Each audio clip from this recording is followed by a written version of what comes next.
Frères et sœurs, continuons notre combat. Parce que le parlementaire est la référence du dialogue par exemple. C'est parler, se parler. Là où l'on se parle, c'est le Parlement. Ceux qui parlent, c'est les parlementaires. Et le mouvement et la dynamique, c'est le parlementarisme. C'est la logique précisément de l'esprit humain. Parler, se parler, parlementer. Parlement, parlementaire et parlementarisme. Voilà pourquoi nous sommes ici. Et croyez-moi, cette vérité objective fait du parlementaire un citoyen du monde. Parce qu'il est le symbole, la traduction, il est le témoignage de la volonté de dialoguer, d'échanger pour trouver des compromis. Toutes les guerres, la première guerre mondiale, la seconde guerre mondiale, depuis les guerres puniques de l'Antiquité et les guerres mythiques, depuis les guerres du Péloponnèse entre les Grecs et Spartes, depuis les guerres des Alpes entre Jugurtha de la Tunisie et les Romains. Chaque fois, tout conflit provient et venu du manque de dialogue. Parce qu'on ne se parlait pas.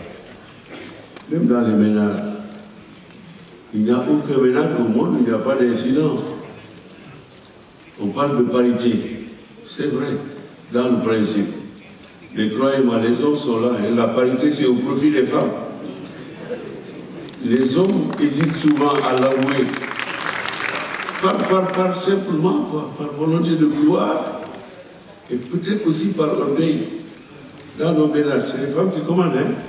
C'est elles qui commandent. Mais évidemment, les hommes, on frappe la poitrine. Mais à la maison, c'est la femme qui passe avant l'homme. Donc, quand on parle de parité, c'est d'abord au profit de la femme. Quel est l'homme ici assis lorsque vos épouses s'assentent? Pour 2 jours, tout est bouleversé dans la maison. On ne retrouve pas les chaussettes, on ne retrouve pas les cravates, on ne sait pas où sont les boubous. Mais on ne le dit pas aux femmes, hein? Mais c'est la vérité des... Alors, nous, Parlement, continuons de parler, continuons de nous parler, continuons de parlementer. Je vous assure que la Fédération pour la paix universelle est une œuvre humaine de très grande qualité. Et il faut féliciter le président Macky Sall, président de la République du Sénégal, d'avoir accepté la proposition que vous lui avez faite de recevoir ici au Sénégal ce sommet. Ce sommet est un rendez-vous avec l'histoire, monsieur le secrétaire général. Rendez-vous avec l'histoire pour ouvrir grandes les portes vers la paix, l'union, la concorde, l'entente, la coopération, pour relever les défis ensemble. Ce qu'un doigt ne peut pas faire, 10 doigts peuvent le faire. Et 10 doigts, c'est 10 millions de doigts et de mains que porte la Fédération pour la paix universelle. Et que le révérend Moon et son épouse, ainsi que tous ces qui, africains, asiatiques, arabes, américains, Amérique latine et autres, acceptent de prendre en charge, à partir de cet idéal de volonté partagée, de création des œuvres de beauté dont je parlais au début de mon allocution. Nous le pouvons si nous le voulons, et nous devons le voir. Il se trouve fort heureusement que nous le voulons déjà.